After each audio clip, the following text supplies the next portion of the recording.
Railed out by the officials, but even the Zebras couldn't help him out after a terrible interception late in the game last night that led to Notre Dame's game-winning field goal. So yes, James Franklin still can't win a big game, but this time I can't blame him. I'm Zach Gelb.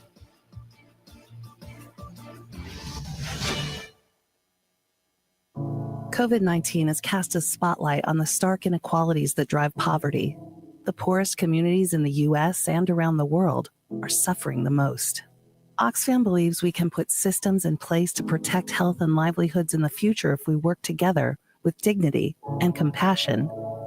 Learn how you can help offer safety to the most vulnerable and fight for a more resilient future at oxfamamerica.org. Sponsored by Oxfam America. This is the story of the one who, as a maintenance specialist for a historic high-rise, knows that vintage charm historically needs constant attention. Which is why when it's time to upgrade turn-of-the-century mechanicals, they turn to Grainger. With easy access to 1 million+ products and the scale to deliver when and where you need them. The right tools and supplies are never far away. So the one can keep that vintage building running like new. Call, click Grainger.com, or just stop by. Grainger. Hey folks, Mark Dalton here with Terry Subaru. You know, Old Man Winter is right around the corner, so I have one question. Do you have a reliable car that can take you wherever and whenever? If not, may I suggest you check out a new Subaru from Terry Subaru. With their all-wheel drive system, unmatched reliability, and industry-leading safety features, it's a clear choice when it comes to selecting your next vehicle. So come see us today at Terry Subaru, and you'll see why our customers all agree when we say you'll love our cars. Ho, ho, ho! It's Christmas Eve, and Max and Daisy are busy decorating their exquisite tree. Max, how high are you going with that star? High enough so no cat can reach it. Smart thinking. We don't want a repeat of last year. Okay, Daisy, hit the lights. Perfect. Max and Daisy aren't just decking the halls, they're getting ready for something bigger. What's next on our list? Delivering gifts. Gifts of hope. This Christmas, Max, Daisy, and their fellow guide dogs are heading out to change lives, bringing comfort and joy to those who need it most. Find hope at dogsinc.org. Ho, ho, ho! Ready, Daisy? Ready, Max. Ready to give hope.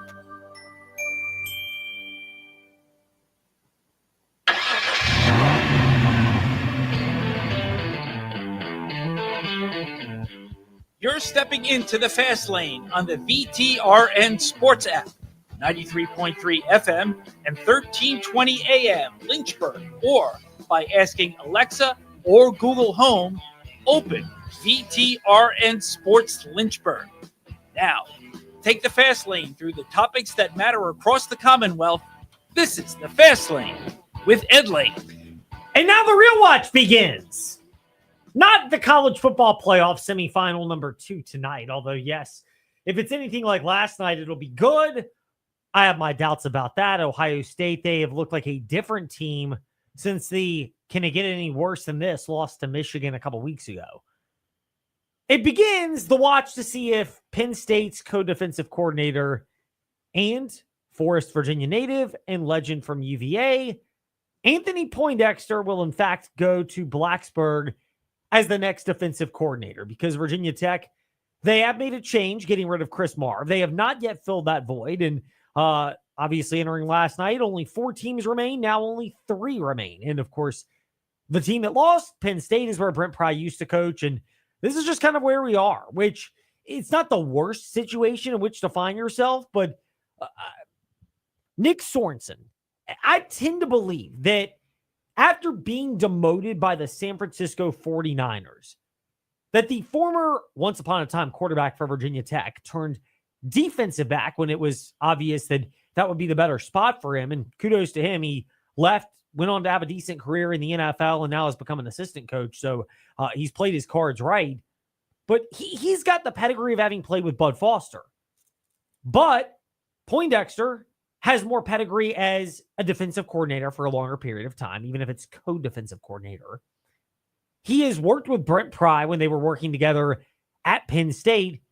And obviously being from Forest, Virginia, which is technically where our studio at the Virginia Talk Radio Network is located, it looks like it would make a lot of sense. You know, the Sorensen concept to me, again, we barely entertained it, but we addressed it earlier this week in the Fast Lane.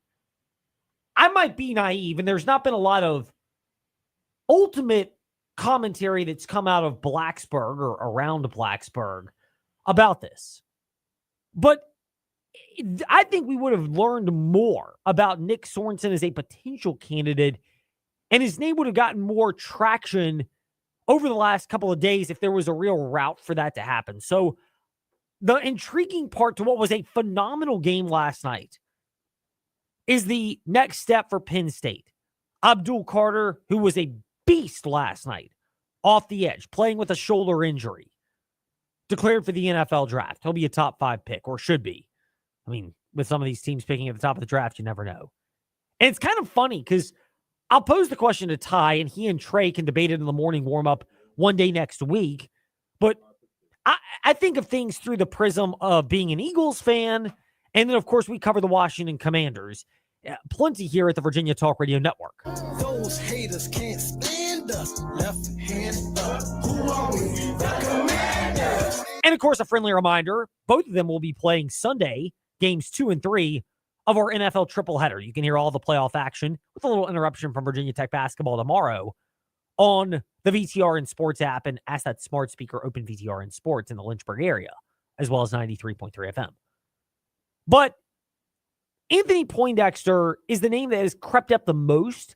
And when you see how quickly an Abdul Carter can declare for the draft, or how quickly other players make that decision known, I can easily see a scenario where over the weekend, Virginia Tech announces, or it gets out, and maybe by Monday they announce their new defensive coordinator. Will you be surprised if it's not him? I will be, honestly. Now, can I say that with a caveat? Yeah. I will be surprised if, and I know this makes Virginia fans squirm and scream, and I get it, but the ties of Anthony Poindexter to Brent Pry, the fact that, Virginia Tech's already grabbed one Wahoo in Fontel Mines, who's their ace recruiter, and the fact that, maybe this is a chance for Dex to kind of send a message to Charlottesville, because there are a lot of reports out there that he was the one they were initially going to hire before Tony Elliott, and things went south in the negotiations late, and that's how Elliott wound up in Charlottesville. So I would be, when you put all this together, surprised. The only thing I'll say that would surprise me a little less about Virginia Tech's next defensive coordinator, I'm probably butchering the phraseology, but ride with me. The only thing that would surprise me less is if it's another Penn State assistant coach who takes this job. But even then, I would be more surprised, because this is a gotta-have-it hire for Brent Pry. Correct me if I'm wrong, but in his time in Blacksburg, 6-7 this year, 7-6 last year, 2 6-6 regular seasons. Mm-hmm. And then, of course, his first year, they went 3-8. They missed the game, tragedy on grounds. They never played UVA, but they went 3-8 that year. Mm-hmm. He's got a losing record in Blacksburg, Brent Pry does. And he's never really gotten over the hump. And he's really in the hot seat as well after this season. Depends how things go in the 2025 season. I am under the operation that even 7 wins is probably not enough. If he gets to 8, now you're like, okay, we can see some legitimate progress. At least put Virginia Tech in the picture for the conference for the conference championship as well, deep in the season. Yeah, in the picture, maybe it's a 7 to 8 win season, but you lose to South Carolina and/or Vanderbilt at the beginning of the year, and it turns out South Carolina, they look like they're loaded with talent with Shane Beamer, Vandy, Diego Pavia back, Jerry Kill, great offensive mind. We saw what happened last year. And then maybe you lose another game in there against Miami. Maybe there's a fourth surprise for Virginia Tech next year. And I can't remember their full schedule off the top of my head. Mm-hmm. Okay, 9-3, 8-4. I kind of get that. You're clearly making progress at that point if you're Virginia Tech. Mm-hmm. But given how much they invested in the team this year to bring back all the players, I think the seat's absolutely hot. And, this is a gotta-have-it hire. And if you're Virginia Tech and you're Brent Pry, you're rallying the troops to put all the resources behind this year, because if not now, it's probably not going to happen for you. And frankly, you probably are going to get the support from athletic director Whit Babcock, because I don't think he's got the Trent Baalke ability where he can keep surviving bad coaching hires. I tend to think there's a full-scale regime change in Blacksburg if it looks like things are going south early for Virginia Tech. I agree with you on that one. Meanwhile, somebody who may have opinions on this as well. Curious, by the way. First of all, Dave Walls, ABC 13 WSET, back with us once again here in the Fast Lane. Dave, welcome back. It's been too long. And yes, if we want to get our usher on here and give our confessions, in the fall, I was only on for a maximum of 4 days. I'm making excuses, Dave, but I was only on a maximum of 4 days because of Jefferson Forest Cavaliers football presented by TrostLaw.com, which meant never on a Friday. That's always been our traditional day anyway. And we had a very condensed schedule. So we appreciate your at least being willing to forgive us enough to come on and possibly give us some grief. Get on that 4-day work schedule you got going on there. You need to be my agent, man. That's yes. fantastic. Oh, you know me. Nothing at all on a Friday night in the fall. Not at all. Ed, Mr. 3-day weekend lame. It's great to talk to you, man. Yes. The backhanded compliments are coming. All right, you're from the Pennsylvania, Delaware, New Jersey area. I forget what that area is because it's the tri-state region. Is that right? Yeah, tri-state. Yeah, that's a good way to put it. Okay. Did you have a dog in the fight? Because there are a lot of Catholics up there, and therefore the presence is big for Notre Dame. But obviously it's close to Penn State, and people in Pennsylvania align with that. Did you have a dog in the fight of that thrilling college football game last night between Penn State and Notre Dame? Or was it one where you just watched with amusement to see what was going to happen and what turned out to be a really good game? Yeah, I didn't have a dog in the fight. Traditionally, Pennsylvania, unless you went to Penn State, if you're born and raised in the Philly area, honestly, you don't care about Penn State. It's more once you get closer to that central Pennsylvania, even up into Lancaster a little bit, but like you get in central, then you get more and more Penn State, the Lion proud up there. But no, I just wanted to see a good game, and boy, that's exactly what we got down the stretch. I'm loving the way the playoffs are going right now. We're getting the 5, 6, 7, 8 teams all battling it out here. It's kind of delivered on the excitement that we weren't sure we were going to get in the first round. So another great one last night. Dude, it was great. I thought the action was compelling. It was that dual screen deal because, conveniently at the same time, Liberty was pulling out a big road victory at Sam Houston State, and it required a lot of dual screen capabilities in the previous channel button to be used. Yeah, to be honest with you, I found myself flipping back and forth because that Liberty game was actually caught more of my attention, if I'm going to be honest with you, because it was just such an exciting, every time it looked like Liberty might be in a position to really pull away, Sam Houston came up with some big shots down the stretch, and Liberty really got tested in a way I don't know that they were expecting to be tested last night. But not only offensively, but I was really impressed with how the defense shut down some of the big players. Thacko inside for Sam Houston only got a late bucket, a dunk with about a minute and a half left. They really shut him down, and with the exception of Wilkerson for Sam Houston, they really kept the big players off the net for Sam Houston and really moved the ball well. When that offense is flowing, they can. There's a lot of people who can contribute some big numbers for Liberty, and it took a little while. That first half was a little shaky, but they got it going, and it was a really exciting game in a place where it's been almost 2 years since a Conference USA opponent beat Sam Houston at Sam Houston. So I think that's a big notch in Liberty's cap. Yeah, it's big for Liberty. And last year, true or false? This is a game Liberty might have lost last year, but the difference in talent is evident this year. And let's be real here. The head coach, Richie McKay, identifying it and finding guys that fit the culture, and holdovers like Colin Porter, Caden Matheny, and Zach Cleveland integrating that talent have played a big role in how Liberty has been able to turn those tight games from losses to wins. I agree, and I'll double down on you, and I will say that I think this is a game that the 2024 last year's Flames, they do probably lose this one because they lived and died a little bit more by the three if things got a little desperate, and we saw them refocus a couple times where if the three wasn't falling, they were able to work it inside and a couple nifty passes here and there, and also double down on defense as well. There weren't a lot of easy buckets for Sam Houston last night. Wilkerson for Sam Houston's just that good to put up 24 against what LU was doing last night. And even when something isn't going right, like LU, the storyline this year has again been the free throws.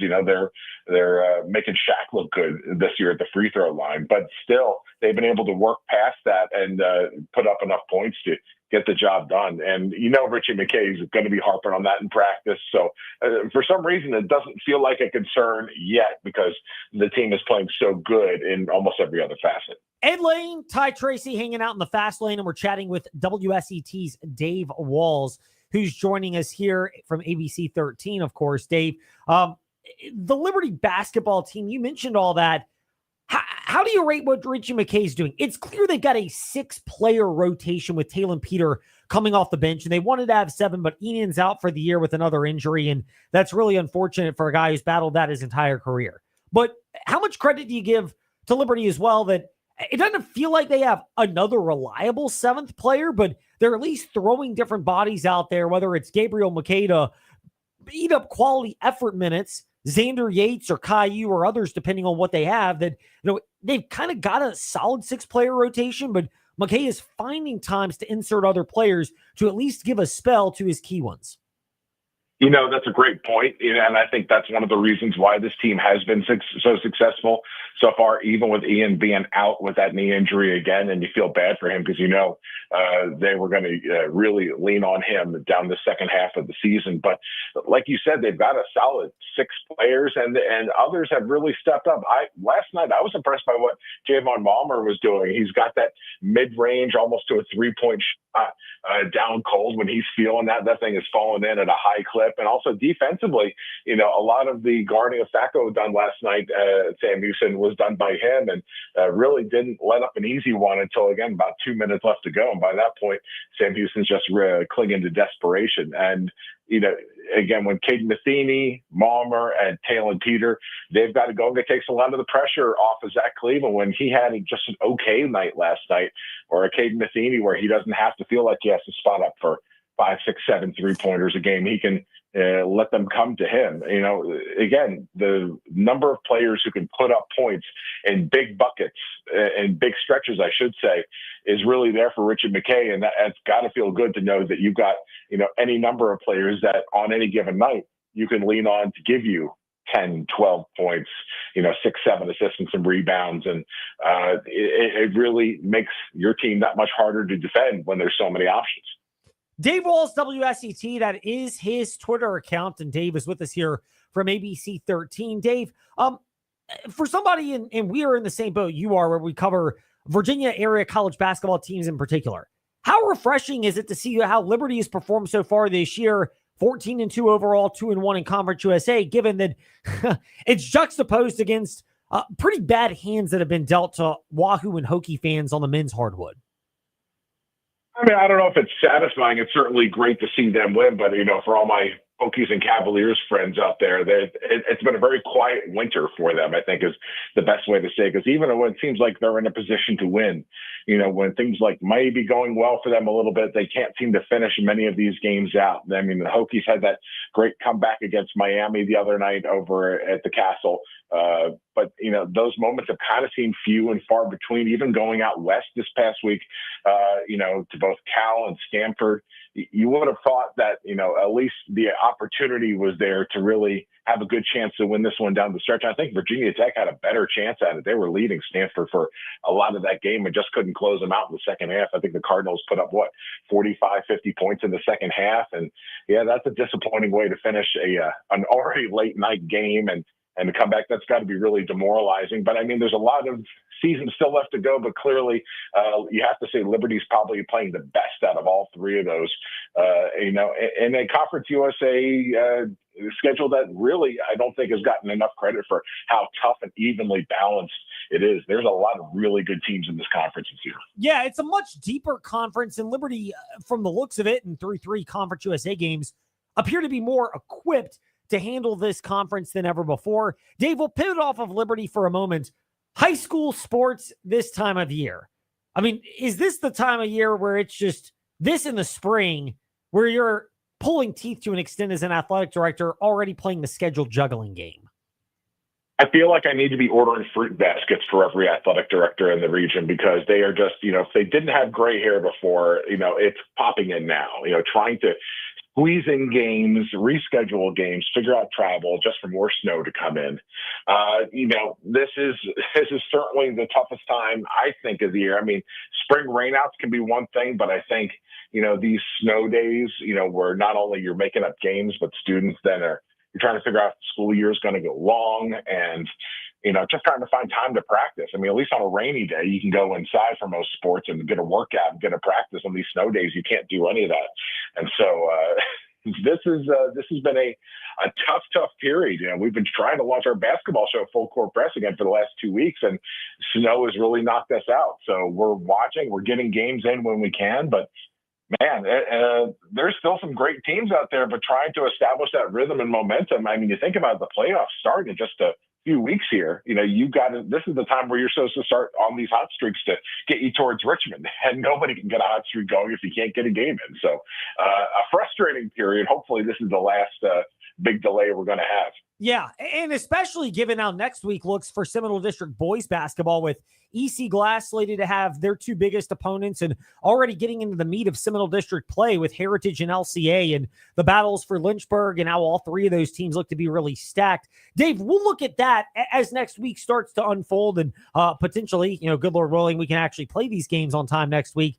What's going to be a very busy Friday for you, with certainly one of the biggest battles in high school basketball. But before we do that, since it's a slower weekend in that regard, do you have your eyes on that Virginia Tech defensive coordinator opening, especially because there's a lot of rumbling that it might not just be a former Hokie or former Wahoo that gets that job, but there's some theory out there that it might be a guy who comes from Penn State and, more importantly, comes from our own backyard, and Anthony Poindexter's name being mentioned. I've heard the rumblings on social media about that, and as much as he does have that connection with Brent Pry, I think the connection that he has to UVA runs a little bit deeper, and I just can't see that happening. Now, again, maybe he's had these conversations. Maybe Brent Pry has reached out. And how deep is the connection to Brent Pry? Is it enough to, I don't want to say turn your back on the Cavaliers community, but certainly, for someone who is beloved by UVA, who a lot of fans thought he should have been the head man in Charlottesville over Tony Elliott a few years ago. That would be a bitter pill for UVA fans to swallow, especially if he goes to Virginia Tech and that defense returns to form. So I'm going to sit back as a passenger and watch this unfold a little bit. I mean, if that connection to Brent Pry is that level of strong, maybe he pulls it off. I just can't see it with the love I know that Anthony has for Charlottesville, for UVA, for the Cavalier Nation. I just can't see that happening. But if it does, boy, that rivalry is going to get turned upside down in a hurry. What makes me excited, Dave, is the fact that you wrapped up our chat today by having a different thought from what we've been putting out there and making the case for why this move, Poindexter to Virginia Tech, as much as it would rankle the UVA feathers, why it might happen. You went the opposite direction and did so in a very well-stated manner, and that's what makes you as great as you are. I appreciate that. Hey, look, if Brett Pry pulls it off, tremendous move for him, because like I think I heard you saying as I was coming on the line, this is absolutely a make or break year. It's not just for Brent Pry, but possibly for Whit Babcock as well, because, we all know where they've been the last few years. It's not where Hokies fans wanted to be, and just beating UVA, I don't think is enough. And if things don't change in rapid fashion, we all know what could happen. I think for Brent Pry, this is the time. This is when he has to do it. But is that connection between Brent Pry and Anthony Poindexter enough to get Anthony to turn his back on Charlottesville and UVA, knowing what that rivalry between the two schools means to both fan bases? There it is. I can't see it. There it is. Dave Walls with vehement thoughts on this potential move. Dave, thank you for your time. It's great to catch up with you in the fast lane. Have a wonderful and safe weekend to you and yours.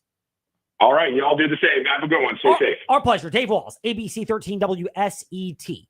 When we return, other news and nuggets in the Fast Five at Five-ish, including involving players coming from the ACC to our backyard with ACC ties, and a look ahead to the weekend. Plus, you've dropped feedback the last couple of days on the tall task for Liberty Flames fans, embracing the not-so-tall guards. That, when we return, before chatting NFL playoffs with Mark Dominik, former NFL executive and one of the hosts of the VSiN show By the Books, VSiN's By the Books, weekdays 8 to 10 a.m. on the VTR and Sports app All of that's still to come. Selection, value, finance options, and exceptional service. Why start anywhere else? It's all in one location at the Used Car Superstore on the Sheeler Motor Mile. And with straightforward pricing and inventory arriving daily, there's no reason to start anywhere else than the Motor Mile. Volume selling means volume pricing, and we've got the volume. The Used Car Superstore is your one stop for most makes and models. Cars, trucks, vans, SUVs, many have miles in the teens, remaining factory warranties, and some are even local one-owner vehicles. Shop over 900 used vehicles in stock now, more than any other dealer in the area. Sheeler owns the finance company, so getting approved for credit is easy on the Motor Mile. With financing options for every budget, you're a valued customer and not just a number on the Motor Mile. The Used Car Superstore on the Sheeler Motor Mile, your premier family-owned car dealer serving Southwest Virginia and surrounding areas for 50 years. I-81 exit 118C in Christiansburg. Call 866-SHEELER1. Always open at Sheeler.com. And we're excited to welcome Honda and Hyundai to the Motor Mile family. Why start anywhere else?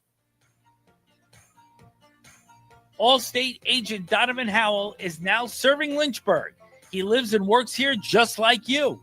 And with all kinds of local insurance advice, Donovan is someone you can count on to help you protect all that's good in your life. Donovan makes it easy to save on the quality protection you need, and I'll even help you do the switching and the paperwork for you. Call or come by the Donovan Howell Allstate office in Windhurst today. Experience the charm of the Dan River District at Ballad Brewing. Join us for weekly events from our 5,000 square foot tap room. Fun like trivia, bingo, and live music plus 20 taps. And visit Ballad Brewing on Facebook for updated info like special events. At Three Roads Brewing, we're a fabric of historic downtown Lynchburg. We brew community. Each month, Three Roads Brewing partners with a local nonprofit. Enjoy weekly events like trivia, bingo, and live music while sipping from one of our 20 taps. All to join Three Roads Brewing in supporting Lynchburg.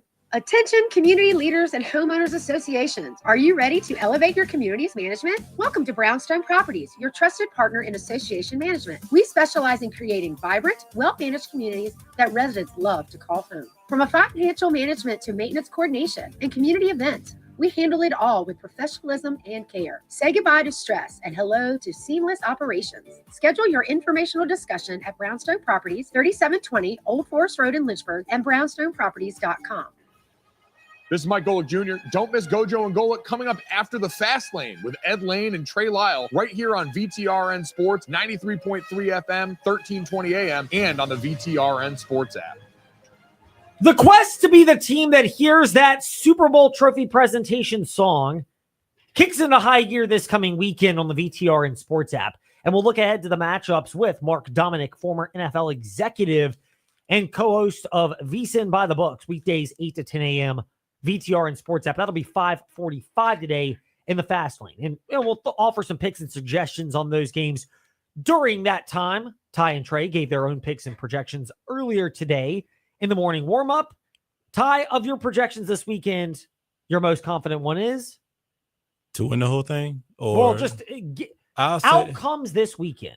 What is the most confident outcome you have for this weekend? I'll say one question about this one. I ask you to see what you think.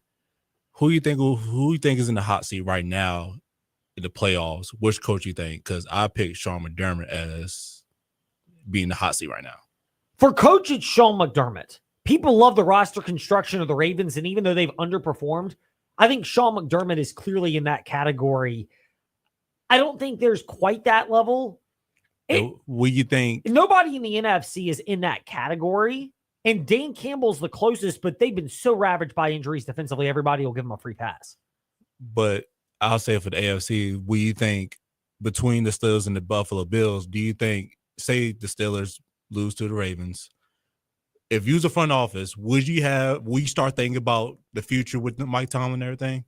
I would not, because I think he's gotten more out of that roster that I don't think is all that talented. They were very young on the offensive line. They have no real playmakers outside of the mercurial George Pickens at wide receiver. And the quarterback situation is not great there.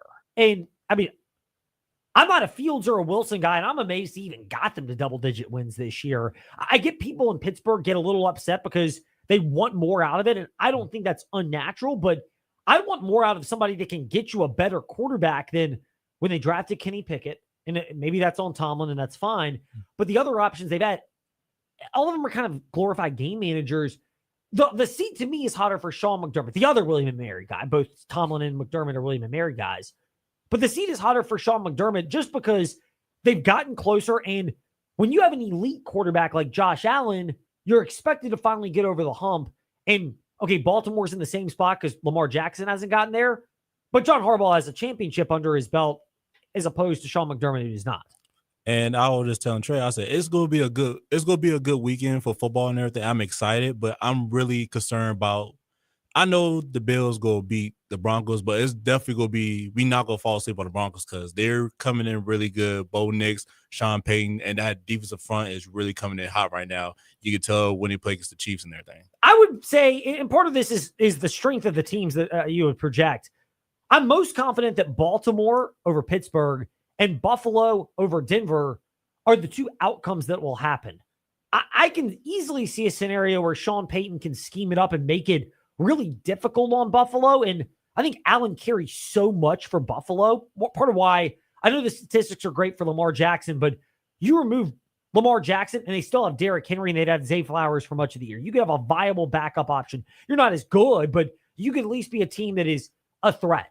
I think Buffalo without Josh Allen, I mean, God, what are they in terms of offensive production? I think it falls off a cliff, not to mention that defense, as we've seen multiple times, giving up 30-plus points. They've been more of a sieve at different points. Definitely. That's why I feel like it's definitely going to be a huge game for Sean McDermott and the Bills. But I still believe in Josh Allen. He's going to pull it through for the team. Oh, I do too. I mean, Buffalo and Baltimore are the two most confident. Everything else, I think, betting-wise, it's probably favored pretty accurately, right around 3 points for, Chargers are favored by 3 against Houston. Mm-hmm. Chargers have played better, but Houston, they're on the road and the Chargers don't have a lot of good metrics and they haven't really beaten anybody of note. Then on Sunday, Philadelphia against Green Bay, Philly starts slow, so 5.5 is where the number has risen. Philly at their best, I think, is arguably the most talented team in the NFL, but Jalen Hurts has moments of inconsistency. We know A.J. Brown's dealing with injuries. And Green Bay, I can see a scenario where missing Watson limits them, and Philadelphia gets hot if they're on fire early. And not having Jair Alexander as well on the defense side of it. And that's a real concern, even if A.J. Brown's having his issues, because Philly still has Devontae Smith, and you have to find a way to take him out of the game, and Dallas Goedert's back, and there's Saquon Barkley, who I know Josh Jacobs has been good. Barkley's been better. But I can see a scenario where that game is close. And Tampa and Washington. I told Trey, I feel like Todd Bowles is going to find a way to make Jalen Daniels uncomfortable in the pocket and everything and make sure he does it, run around, extend plays. That wouldn't shock me. But it also, if it's a close game, I do trust Jaden Daniels because he's got, 4 or 5 comeback wins this year. He's been great in the fourth quarter this year. So I trust him. But Tampa Bay, Baker Mayfield, by and large, has played pretty well, even though they kept force-feeding Mike Evans. And then the wildfire situation in LA, which, by the way, thoughts and prayers to everybody out there and impacted by it. You hate to hear that and see it. It's really crazy. It is so sad to see that. And kudos. I think, and also JJ Redick lost his rental home, I think. I believe so. Yeah. I mean, you just see some of those homes where it's like people's before and after pictures, and after it looks like it's just a shell with some cinder blocks. I mean, it's stark to see that. And imagine losing memories and possessions, and it's not the Gucci loafers and the Armani suits that are the challenge. And as nice as that stuff is, I always think about and God bless it. I hope and pray it never happens. But first of all, I love pets and have pets, and I want to make sure they are safe and my family's safe. But it's the photos from multiple generations type thing that have been passed down that they're gone and you can never get that back. And so definitely it's hard to figure out where the Chargers are, but they were going to play on the road anyway. And then the Rams having to adjust, which I'll be curious what Mark Dominik has to say. But for that game Monday night on the VTR and Sports app, I think Minnesota and LA being moved to Arizona, they announced it before Minnesota took off. So all Minnesota had to do is just change where they're flying. They were preparing to be on the road. They got all the thoughts and set up there. I don't think the temperature is all that different right now between LA and Arizona at this time of year. So it's not really any different. Whereas for the Rams, they have to uproot everything. And by the way, they're leaving early, and you have everything about their team understandably focusing on what's going on back home. And I don't know how you even quantify that, whether you rally or whether they're very distracted and it shows in the quality of play. Do you think that's going to be a big effect on Monday night's game? I think it does. Like, I tend to think Minnesota, and I know the betting line has gone, from Minnesota, they opened up, I think, as a 3-point favorite. It came down to about pick 'em, and now it's back up to about 2.5. I mean, first of all, if you happen to get Minnesota, pick them, and now they're up, I don't think that's changing. So you're in a really good spot if you're a better. But I mean, it's sometimes it's easier on the road. They always say on the road it's easy to play if you're playing Thanksgiving or Christmas or a holiday. It's easier to play on the road because you don't have all the distractions of family. It's just a business trip, and then you get done and you go back home and you can enjoy everything else and you kind of channel your focus. You can't really do that, I think, if you're the home team. And I tend to treat that similarly with this Rams-Vikings game. And you got to think about they're not going to have that much fans at Arizona as well for LA. No, and not that it's a home field advantage, because I don't think the Chargers or Rams have these, Rams house and all that stuff. I think it's largely manufactured given the lack of history in LA, because when the Rams were there back in the late 80s and 90s, they were not a good team. Whereas now, obviously, they're a Super Bowl champion and have a great head coach and a really good organization. There's just not a lot of history. So that is part of what to monitor this weekend. Of course, all the NFL playoff games on your home for the NFL playoffs, 93.3 FM and the VTRN Sports app. Now, to other things going on this week and in the Fast Five at 5-ish. It's time for Fast Five at 5-ish. 5-ish minutes on 5 relevant topics done around 5 p.m.-ish. Ish, because our counting skills are kind of ish. Let's start with number 5. Could you say this was the signature win of the Megan Duffy era at Virginia Tech? And granted, it's her first season, but Virginia Tech goes on the road and gets a double overtime victory at previously undefeated number 13 Georgia Tech. 3 Okies eclipsed the 20-point mark. Carly Wenzel, 24 points, 10 assists, and has really stepped up with Samaya Suffren's season-ending shoulder injury a week ago. But this is big for Virginia Tech. They bounced back from the loss to Florida State, which was an emphatic loss a week ago, by beating Miami and winning at Georgia Tech. They got Wake Forest, which is another winnable game, Sunday at Castle Coliseum. Again, Kenny Brooks in Kentucky are 15th in the country right now, and he's a great coach, and the resources are better there. But for Virginia Tech, you're making the best of your situation as a school where, justifiably, the resources are going to football. This is a good victory for Virginia Tech, and I think if you're a Hokie fan, you can exhale a smidge and say, all right, I think we've got somebody who at least knows what she's doing. Number 4. Meanwhile, for Virginia, a different kind. Look, Virginia last night entering their women's basketball matchup at Clemson, they were 9-6 and 1-2 in the ACC, and yet they get 28 from Kamora Johnson. They beat Clemson on the road 67-60, and Clemson's a good team entering last night at 10-5, 3-1 in the ACC. So this is a good win for Virginia, and they've been up and down. That's kind of been the knock on the Coach Mox era, but I think we've seen signs the last couple of years that she can bring talent in, and when she gets them on the same page and they're playing at their best, they can be a really good team. Now, big test for them comes Sunday, bigger than Virginia Tech against Wake, because Sunday at noon, Duke comes to Virginia Tech, and Duke's not at the top of the ACC like Louisville, NC State, and Georgia Tech, but they're right up there. They're a ranked team perennially in the ACC, and coming off that win against Carolina, or that loss to Carolina last night, you get a different focused effort from Duke next week. By the way, speaking of North Carolina, number 3, former North Carolina quarterback Michael Mertiger, who played a little bit in that Fenway Bowl loss to UConn, has committed to Liberty, the second transfer portal quarterback to commit to the Flames, joining former Coastal Carolina product Ethan Vasco. Honestly, I think it's good for Carolina in terms of getting guys, or good for Liberty in getting guys that have some level of Power 5 pedigree. But I don't think either Vasco from Coastal or Mertiger from North Carolina are guys where you should sit there and go, they're the definitive starter. If Ryan Berger is healthy, and I still maintain the 4-star Jaden Bradford, I know he's a little bit shorter, like 6 foot, a buck 80, but he was a 4-star at IMG and has, I think, the best athleticism out of the bunch. I think this is good for Liberty because you've got guys that are proven and they have good raw skill set to keep Bradford focused, but it may push Bradford to be the best quarterback possible for the Flames. You got to think about Jimmy Chaswell's offense is more like a run style and a triple option. And because of that, Bradford, his skill set fits very well with that, but we've seen him be adept at moving things around. By the way, this is the best. Liberty added Casey Kane. No, not the former NASCAR driver. The former wide receiver from Texas. I think he's still a talented prospect. I wonder if this is the type of player, though, who fits the misevaluation piece, because he redshirted 2021, which means he was a COVID recruited player when a lot of these guys were not properly recruited. Bashal Tutin is the other side of this, where he was much better than a North Carolina A&T running back. God bless that school. Love A&T and the HBCUs, but Tutin clearly proved he was worthy of ACC play, being at Virginia Tech and being a key cog. Kane may be the other side, where he's recruited to Texas, but you find out he redshirted 2021 and 3 starts over the last 3 seasons for the Longhorns and in UNLV, where he was most recently, and not all that productive. Now, he's big, 6'3", 200 pounds. Liberty needs a big wide receiver that can play physical. And they missing that receiver who create one-on-one matchups since CJ Daniels been gone. Yes, they most definitely have. And he brings that to the table.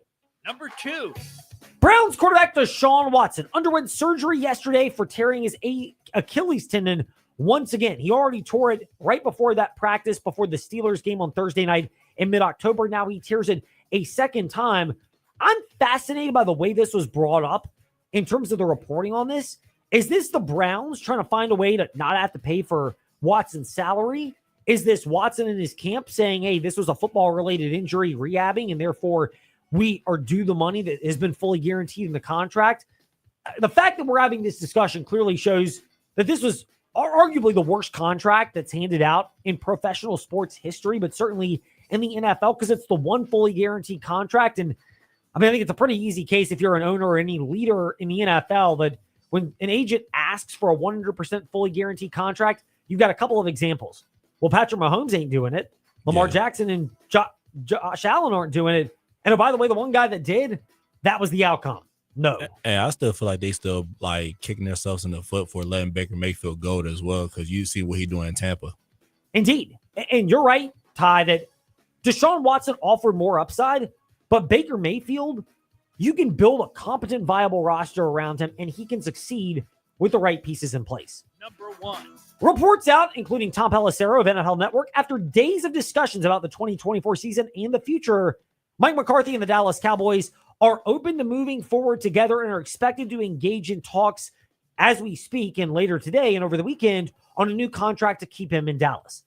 I'm really curious how long that contract would be in the structure. Not that, I mean, Dallas obviously has the money and they can afford a buyout if things go sour, but I don't dispute this in the sense that I think McCarthy got more out of the roster than you could have expected. Star-studded in 2023, but there wasn't a lot of depth. And when the stars started to get injured this year, Parsons at times, Dak Prescott, CeeDee Lamb, among others, we saw there was not a lot of depth there. And that, therefore, this is less a McCarthy problem, more of a general manager problem. I just feel like Jerry Jones is the problem, but he won't see it. I think I just wish somebody would tell him, like, you're the problem. They're not going where because of you, because you're holding everything hostage. I don't dispute that. I wonder who would tell him that, and would he even listen to that? Seems like a viable question, and one that we can ask next of Mark Dominik, VSiN analyst and host of VSiN by the Books, weekdays 8 to 10 a.m. on the VTR and Sports app. He'll join us next to talk NFL playoffs, and I promise we are overdue for fan feedback. Please keep that coming. Thank you so much. We've had really good thoughts and feedback on a number of topics, and might have to dedicate a day next week to that. But Mark Dominik next here in the Fast Lane. A short drive will save you money.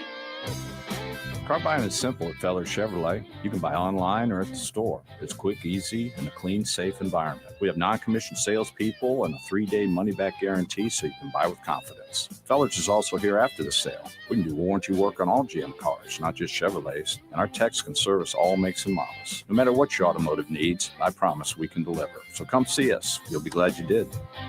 Feller Chevrolet in Alta Vista. When shopping for auto liability insurance, it's wise to consider the best policy, not the cheapest. Hi, I'm Randy Trost with Trost Law. It's crucial to have more than the minimum insurance on your auto liability policy. This protects you if you injure someone or if someone without proper insurance hurts you. Having the right policy ensures you have sufficient underinsured coverage to take care of you and your family. To learn more how we can help you navigate these challenges, visit us at trostlaw.com. That's trostlaw.com.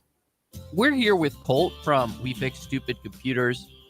Colt, to go along with your residential or individual walk-in services that you offer, you also do a lot of business IT support.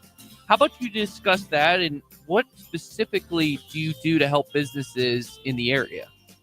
We see a lot of that. Small to medium-sized businesses, they still have their IT projects. They still need resources to help them within their office and for remote users.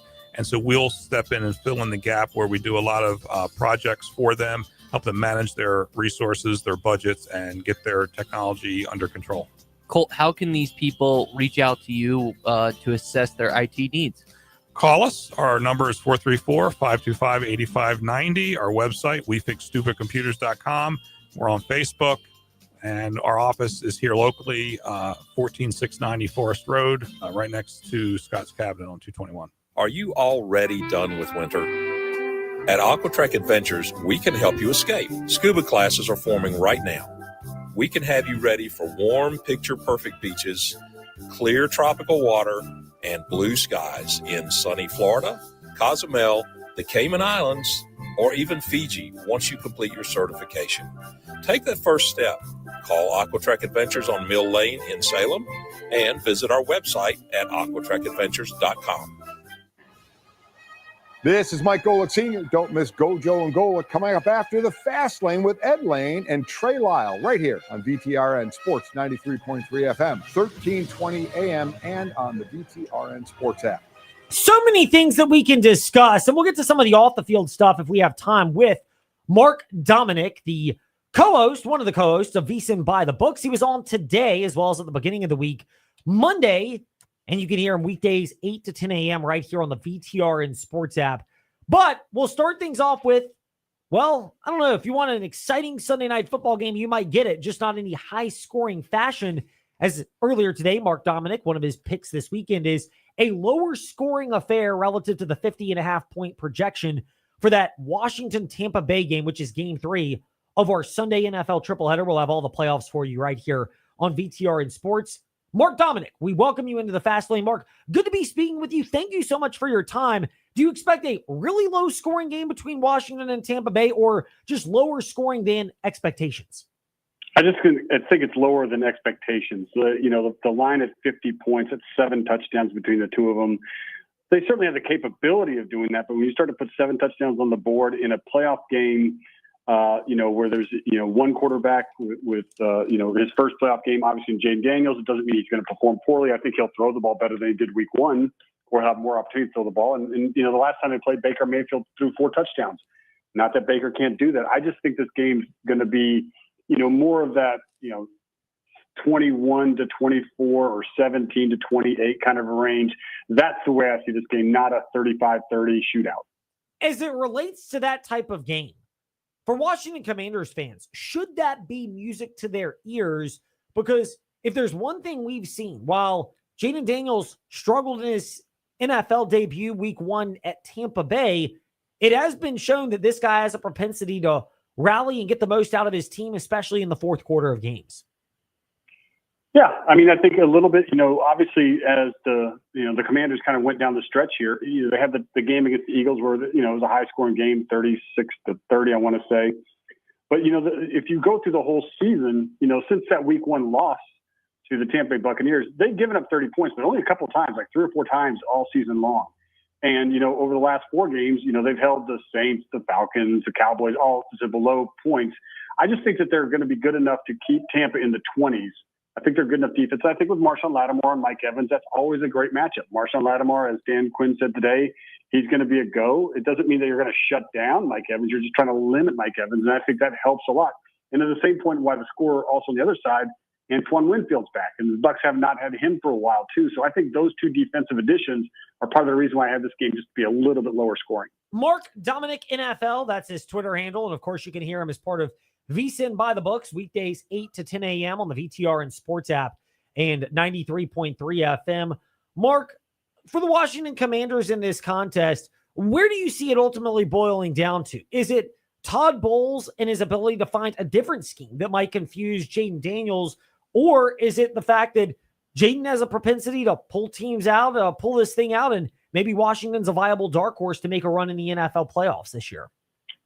Well, what Jaden's done has been spectacular. Almost 70% completion percentage. You guys all know the numbers. He's been really good.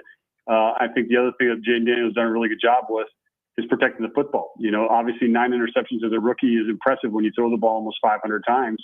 And you think about also in the pocket that many times dropping back to throw, or when he ran the ball, he's got 0 fumbles on the year. That's an incredible stat for a rookie. I think that's something very, very important that you got to look at. I think that's where this game comes down to. It's pretty simple to say, right? But I think it comes down to who wins the turnover battle. Probably wins this game. It's just I think it's that kind of a game. But I think Jaden Daniels, he ran the ball well and effectively against the Bucs week 1. He didn't throw as many times, but also, it was his first game out there. Coach Kingsbury was like, let's see what he can do. And now he's piled more and more onto his plate as the season went on. I think you've got to win in the trenches. I mean, both teams can run the ball effectively. I mean, you look at what the Washington Commanders did this year with putting the ball on the ground and running on 26, almost 2,700 yards. Tampa did the same thing. And that's with a quarterback like Baker, who's not known to run, but they put 2,500 on. So, I mean, it's going to come down to who can create the turnover and who can get the run game going. And I think both teams are going to want to do that, like get the run game established. And that's why, again, I think some of these time of possessions or some of these drives might be more than 9, 10, 11 play drives, not those, 4, 5, 6 play drives or quick scores and boom, get to the bench and go back out there again. VSiN NFL analyst and former NFL GM Mark Dominik with us here in the Fast Lane. By the way, now through the Super Bowl, only $59 for a VSiN Pro subscription for a year. Visit vsin.com/subscribe and enter the promo code football to take advantage of that particular special. Dan Quinn, defensive-minded coach, Washington Commanders. Todd Bowles, defensive-minded coach, Tampa Bay Buccaneers. Out of those two, schematically and their propensity, do you have an edge in the coaching matchup in terms of being able to implement their defense, get those desired and probably game-deciding turnovers? Well, I mean, I'm a little favoritism towards Dan Quinn because I tried to hire him out of college. I tried to hire him in Tampa Bay as our defensive coordinator well before he got in the National Football League and went up to Seattle and things like that. So I've always had an affection towards Coach Quinn and his ability, having gone, been a head coach, go through that, have a very difficult loss, obviously in the Super Bowl, get fired, turn around and become a coordinator, have great success, and then going to be a head coach. It's kind of interesting how they both kind of had different paths, but almost the same. I think in game and things like that, it's close. I was online today, television, radio. I have said I think Tampa will win this game, but I think it's going to be a close game. So I don't know that's going to be the facts. But, I think it's going to be a one-possession game, and I think it's going to be a great playoff game. I can't sit here. I spent 19 years with the Bucs. I might be jaded because of that, but I do like Coach Quinn and in-game decisions in his situation. I think you've got to play a little bit more on the seat of your pants because it's one and done. So maybe you might be a bit more aggressive. Remember, you guys know this, but the Commanders were great on 4th down this year. I mean, great. And I think that maybe that's something you look at because through this year, they've been very good at 3rd down. I think they've been exceptional on 4th down. Do you think Todd Bowles going to be more aggressive on his play call against Jaden Daniels to make him more uncomfortable in the pocket and stuff? I think I think so. I think that's such a dangerous thing to do against Jaden Daniels because I think he's just so much brighter than I think people even give him credit for yet. And I think his game's going to continue to blossom because of what he can do. But Zach Ertz has done a very good job of being able to, when you try to go after Jaden Daniels, he dumps it to Zach. And that's worked out very well. That's why Zach Ertz's catches, he's averaging under 10 yards per catch, but he's got 66 balls this year because he knows I can dump it down and be fine and fight another day. And so that's been, I think, the really smart thing for Jaden Daniels so that he feels that pressure's coming, boom, I'm going to get that ball out. Or he's going to use those legs and create that little bit of space. I mean, we don't talk about it enough, but I mean, you guys obviously know it very well, but Jaden Daniels almost rushed for 900 yards and no one even talks about it because I think what Lamar Jackson did, but this is an amazing performance by a rookie in his rookie campaign. I think you got to be careful going after him. I think you've got to play smart ball. And I think you've used Winfield hopefully to kind of move around a little bit and kind of make it a little bit more difficult because they've missed him to be in that backfield for the Bucs. Mark, stepping back, and we're chatting with Mark Dominik NFL, and you can catch him plenty of weekday mornings from 8 to 10 a.m. right here on the VTR and Sports app as he's one of the co-hosts of VSiN by the Books. But stepping back to the rest of the NFC side of the playoffs, how wide open is this, given that traditionally the advantage goes to the number 1 seed, and while Dan Campbell in Detroit's done a great job, they've got injuries, and it looks like you can make a case for all 7 NFC teams to be playing for a conference championship and a trip to Super Bowl. It does feel a lot different, right? When you think about the AFC, you think about the Steelers and the Broncos, and like they're in really tough matchups. Almost double-digit underdogs for a reason. You've got the Chargers who are favored, the Texans, but then you go over to the NFC and you're like, could the Bucks win or Commanders win? I think either one of them could. Could the Packers beat the Eagles? Absolutely, they could. And can the Vikings or the Rams be a shootout or not be a close game? It should be. I think if you were to tell me which team has the best chance to beat Detroit, because I agree with you, Detroit has played great. Can they win two, scoring battles? Can they outscore their opponent 2 more weeks to get to the end to get to the Super Bowl and be the NFC champions? I think the Eagles are going to be the tough team to beat. I think that the Eagles are playing really strong right now, as you guys know. It's been a nice run to the second half of the season. Everything seems healthy. Hopefully, A.J. Brown was back at practice today, which was a big piece of the puzzle. This team has scored a lot of points down the stretch, and just been a consistent juggernaut that you get concerned about that you have to deal with. And when they play teams that they're better than, they beat them, and they beat them good. I mean, look at the Dallas Cowboys this year. They outscored the Cowboys 75-13. That's what good teams do, is they take care of their opponents and annihilate them. Same thing with the Giants. They beat them 48-16. So the Eagles, to me, are the one team that really has the best opportunity, I think, to unseat Detroit. On the other side, the AFC playoffs, most people tend to believe Kansas City, Baltimore, and Buffalo are the 3 in Tier A, and then there's a cluster in the tier after that where one of them will be in the AFC divisional round, but most people don't expect them to be in the AFC Championship game. We had this question earlier in the Fast Lane, Mark, and that is the bigger amount of pressure. Is it on Lamar Jackson right now to finally get over the postseason hump for Baltimore, or is it on Josh Allen and the Buffalo Bills, who have yet to get back to the Super Bowl since their heyday of the 90s? Yeah, that's a great question, right? You sit there and try to figure out which one's got more pressure. I think Josh Allen and the Buffalo Bills probably feel a little bit more pressure as we walk into this. They were my preseason pick to go to the Super Bowl. I thought they'd actually win the Super Bowl. That was my team. So I'm going to have a hard time bailing against them, but I do think the pressure is really there. And I know this is going to sound bizarre, and I started my career with the Kansas City Chiefs, and I'm still a Chiefs fan to this day. I think it's 2 teams in the AFC, and then I think the other team will see. The fortunate thing for Kansas City is those 2 teams I think have to play each other, and that's the Bills and the Ravens. I think the Chiefs have had a great season. Obviously, their record's spectacular, but they have found a way to win a lot of games that were by the hair of their chinny chin chin, and I just don't think they're humming the way that I think Baltimore and Buffalo are coming in.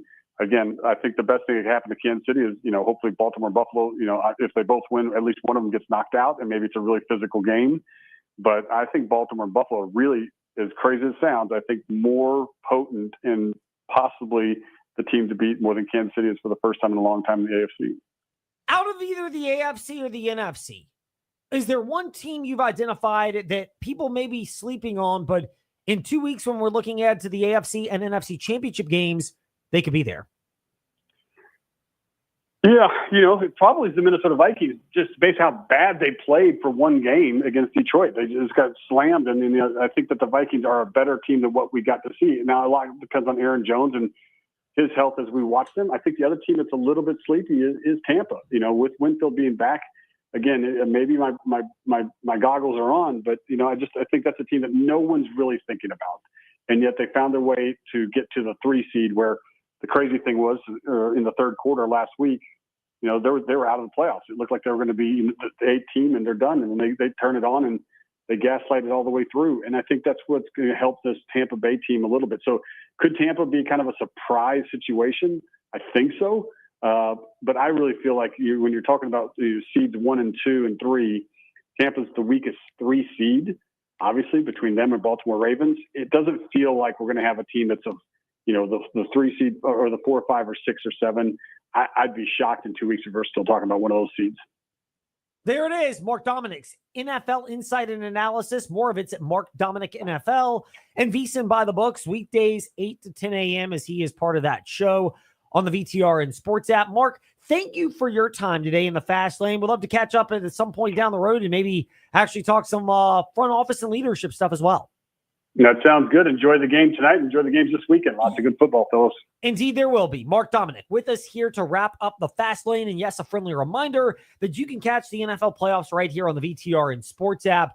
And a little interruption from Virginia Tech basketball tomorrow out on the left coast. Meanwhile, if you missed anything, Fast Lane, Ed Lane, and the morning warm-up, wherever you consume podcasts, VTR in Sports on our social media platforms, as well as Fast Lane Ed Lane and Ty Tracy 90. We're back Monday, looking back on the weekend in sports here in the Fast Lane. Thanks for listening to the Fast Lane on VTR in Sports 93.3